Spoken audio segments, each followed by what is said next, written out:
Nasha says, what is meant by double-faced people according to Islam?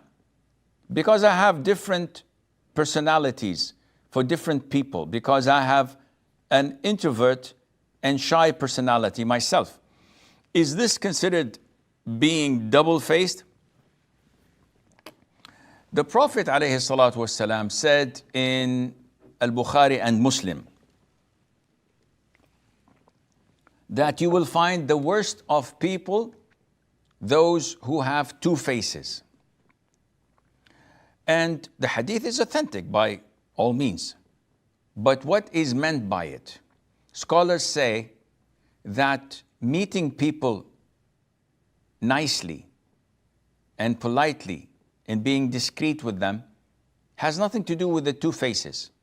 The man with the two faces is a full-fledged hypocrite.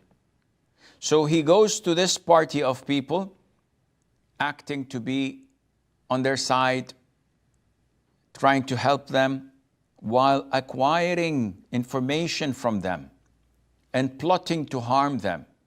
Then he goes to the other side of the people who may have enmity or issues with the first party, and he also collects information and he conveys some of the first party's secrets so that he plays on both sides. So each one thinks that he's on their side while he's trying to corrupt the relationships between them and cause harm. This is a full-fledged hypocrite, and this is the worst of all people. Being a good guy, being a nice person, when I meet someone who's evil and I treat him nicely, this doesn't make me a two-faced person. I'm not supposed to fight with this person or have any disagreement or argument with him just because I don't like him. This has nothing to do with being two-faced. And there is a hadith in Sahih al-Bukhari and elsewhere where a man, while the Prophet was sitting with his companions, sought permission to come in. So when the Prophet ﷺ was informed about the identity of the man, he said to those sitting with him, he is one of the worst of his clan. So that was a clear warning to the attendees of how evil this person is. However, when he came in, the Prophet smiled in his face, talked to him well, made him sit next to him until the man left. So Mother Aisha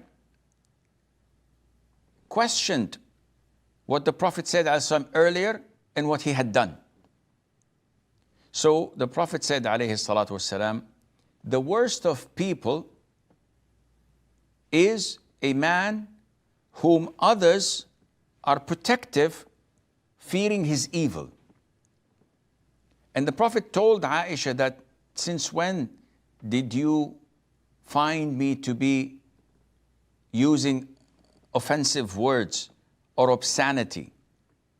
The scholars explain, the Prophet ﷺ did not do anything against what Islam dictates. On the contrary, being who he was afraid that if he were to meet the man and smile in his face and act normally with him, the congregation, those with him in the gathering, would think that this is a man of righteousness, a man of knowledge, a man of to be a dignitary, to be respected. The Prophet wanted them to know that he is an evil person. But because of the pure, simple, and beautiful character of the Prophet ﷺ, he wanted to give them a heads up and a warning. That's why he told them about him, but treated him in a nice and polite way, and Allah Azza wa Jal knows best.